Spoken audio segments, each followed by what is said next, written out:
Hello viewers and welcome to Science TV Prime News. You are with me, Tobias Ruto, and my sign language interpreter doing the voicing, Tobias Omondi. On our first item, we kick it off with the President. And President William Ruto has urged Kenyans to stand together in the fight against corruption, warning the device continues to undermine development and erode public trust in government institutions. He emphasized that the war on graft requires collective responsibility and firm resolve from both leaders and the Kenyan citizens. While speaking on Saturday, President William Ruto reiterated that no individual will be spared regardless of their position, title, or political influence. He assured the nation that his administration will pursue all culprits and ensure accountability across the board.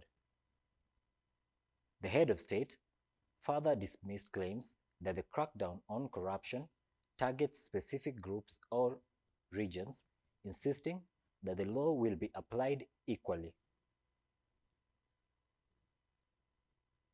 He called on public servants to embrace integrity and transparency, stressing that Kenya's economic transformation depends heavily on eliminating corruption from the country.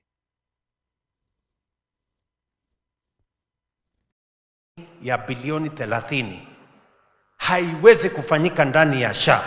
We will make sure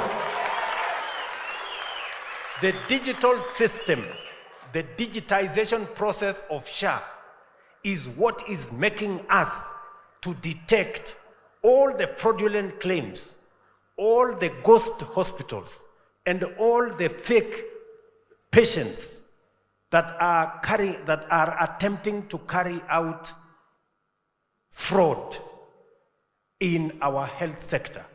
And I want to promise the people of Kenya, we have already closed close to 1,000 health facilities. We are not going to stop at closing the facilities. We are also going to make sure that they refund the money if ever they have been paid. And thirdly, we are going to prosecute them because it is criminal to steal money meant for patients. It is criminal to steal public resources using whatever means. So, watch this space. SHA is going to work because we are going to eliminate fraud. Nyinyi mnanielewa? Tunataka afya iwe haki ya kila Mkenya, bila ya kujali ako na pesa ama hana pesa. Sikizeni watu wa Kiambu. Health can no longer be a privilege for those who can afford. It must be a right for every citizen because it is documented in the Constitution. Tunaelewana? Nataka munisikize tena. Kama umejiandikisha kwenda kwa dispensary, kwenda kwa health center, utaenda health center kwa sababu wewe ni mgonjwa, uende kwa dispensary kwa sababu unatafuta matibabu, utatibiwa, utaona daktari, utapatiwa dawa, na hapo utoke uende nyumbani bila ya kuulizwa pesa yeyote. Munisikize tena vizuri. Nataka munisikize vizuri. Mumenisikia? Nimesema hivi. Serikali ya Kenya, hawa wabunge wenu hawa, tumepitisha kwa bunge shilingi bilioni 21 kuhakikisha ya kwamba kila mmoja wetu ambaye anaenda kwa hospitali, ile outpatient, ile unaenda unatibiwa na unaenda nyumbani, haupaswi kulipa pesa yeyote.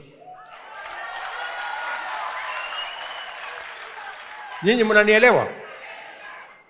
Mimi najua bado kuna mahospitali, na nilisema juzi wakati nilikuwa hapo Limuru, bado kuna mahospitali, bado kuna counties ambazo wanaitisha pesa wananchi. Hiyo mahospitali, nyinyi mnanielewa? We are going to prosecute them because it is against the law to charge citizens for a service the government of Kenya has paid for.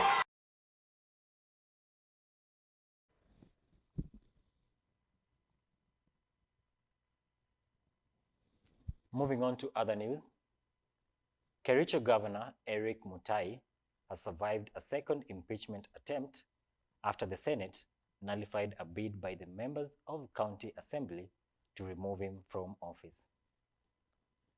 Senators ruled that the 2/3 constitutional threshold required for such an ouster was not met, and this dealt a major blow to the MCAs who had accused the governor of abuse of office and mismanagement.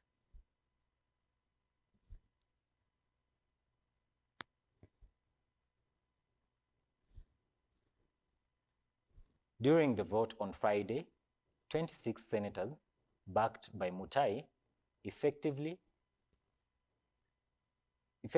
saving him from removal, while one senator abstained. None voted in support of the impeachment, underscoring the Senate's position that the charges lacked sufficient merit. The outcome now strengthens Governor Mutai's hold on office and signals a fresh political setback for his opponents at the county level. He hailed the decision as a victory for democracy and vowed to continue serving Kericho residents, while the Senate urged reconciliation and cooperation between the county executive and the assembly.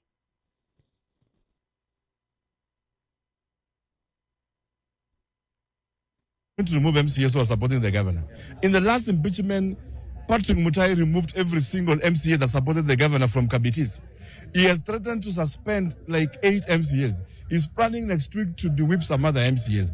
Maybe the last time after impeachment I kept quiet, but this time I'm watching him and I'm telling him that there is a governor elected by the people of Kericho County. Patrick attempted to be the MP of Kipkelion East. He failed desperately, he was number 3. Now, I've been too quiet for a long time with him, but I'm saying that he must be now brought to order. He must understand that this seat given by the people, you don't allow power to get to your head. I mean, when you say, for example, honestly, you want to sack this MCA or this one actually, do you think about the children that MCA is feeding? When you remove MCAs from committees, until they can't earn anything, do you think about the pain they are going through? And that's why, for this reason, we are saying, as we work together with the leadership of Kericho County, we must draw boundaries, create respect within each other, and know that we have been given a mandate for 5 years to deliver for the people of Kericho.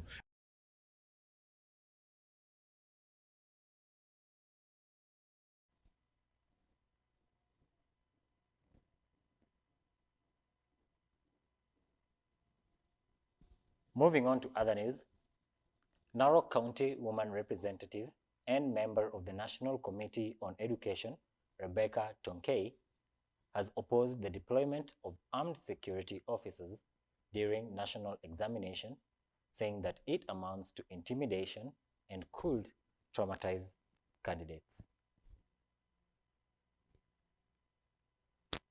Speaking at Masai Girls Secondary School in Narok South during the official launch of 40 million Kenya shilling dormitory earlier today, Tonkei recalled the challenges she experienced in her own schooling years and stressed the need for a more supportive learning environment.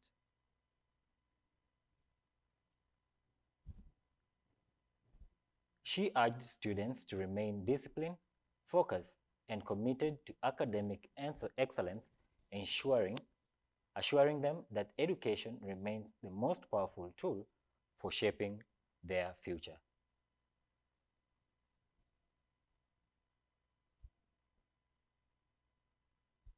On his part, Professor Frank Sanjberg of the Mark Family Foundation, who officially commissioned the dormitory, highlighted the foundation's continued support to the institution.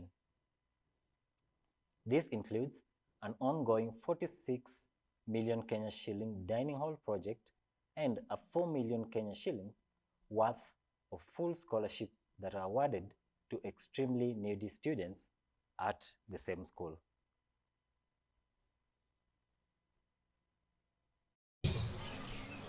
Kwa sababu haya mambo hayaandamani na masomo. Unajua hii vitu si kila mtu anaweza sema, lakini mimi kama mama kaunti lazima niseme. Kwa sababu your future is determined by what. But the outcome is this beautiful dormitory. The school is now getting in a much better position than some years ago. Of course, it's a national school, which is very important. All of you, all the, I don't know, 1,500 girls around here, you are all the backbone of the future society. You are here to be leaders for society, leaders for the county, for your families, for the country, for Nigeria, for Kenya as well. So that's a lot of weight on your shoulders, and you know that. You may not see it now, but when you get older and leave school and go to university or whatever you do, get further education, you will realize that. All I can really do is to continue supporting this Maasai.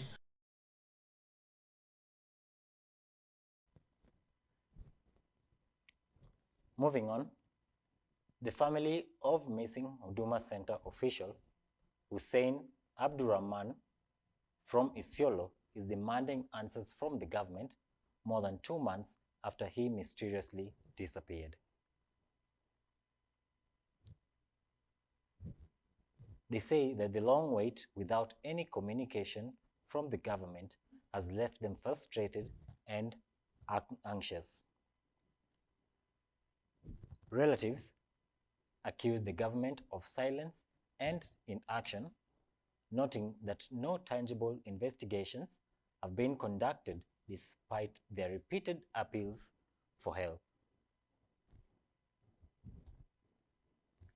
They urge that the lack of official updates has deepened their distress and has raised concerns about the state's negligence.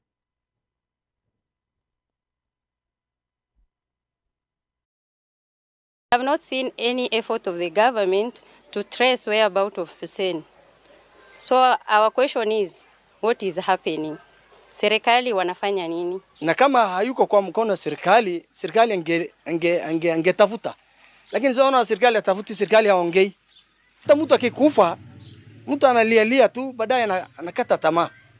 Hajakufa, hajatujui ako wapi, maisha yake yote, yani kifo na uhai tu.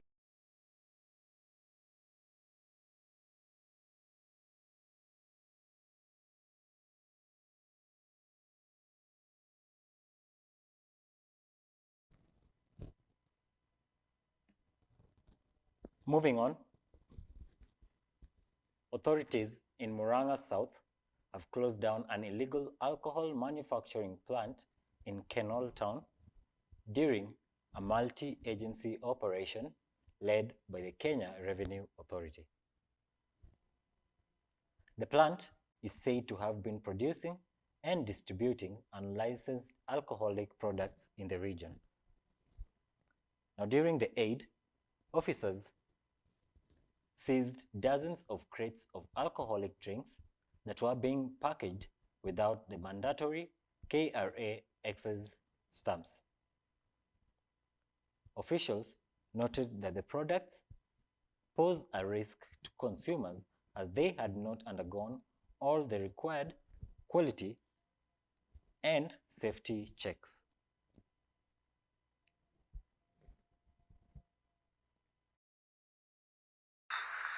There is a shop facing the highway, and behind the shop is a plant that is manufacturing alcoholic beverages, assorted alcoholic beverages.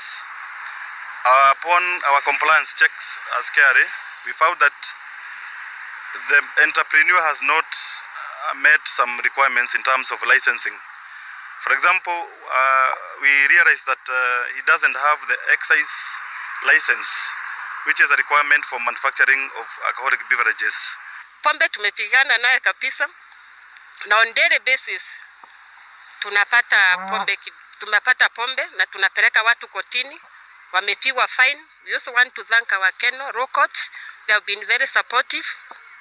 Anytime we have people went to the court, they give them maximum fine, and that is a plus to us.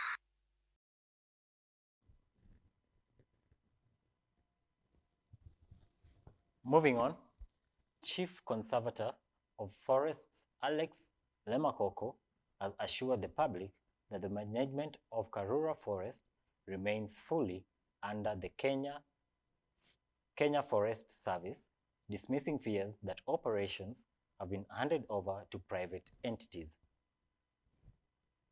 He clarified that only the payment platform for entry fees has been revised in a bid to enhance efficiency and accountability.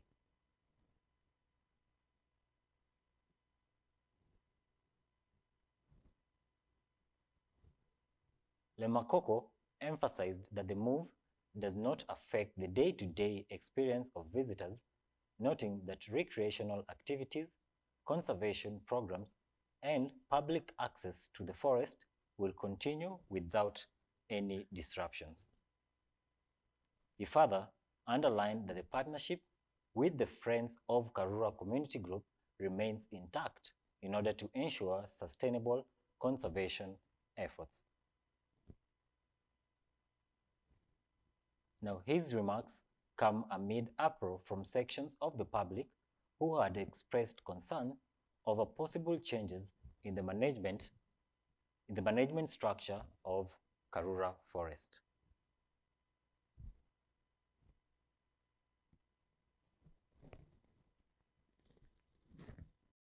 Surprise that today's takeover of FKF functions perhaps come on the heels of attempts to irregularly grab or remove forest for purposes not within the ambits of conservation of the forest. Why would anyone want to spend money to tarmac trails inside the forest unless they have other ulterior motives?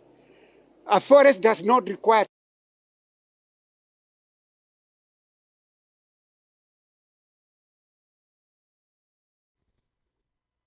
And that story brings us to the end of our Prime News. Thank you so much for joining me, Ruth Wairimu, with my sign language interpreter doing the voicing, Tobias Omondi.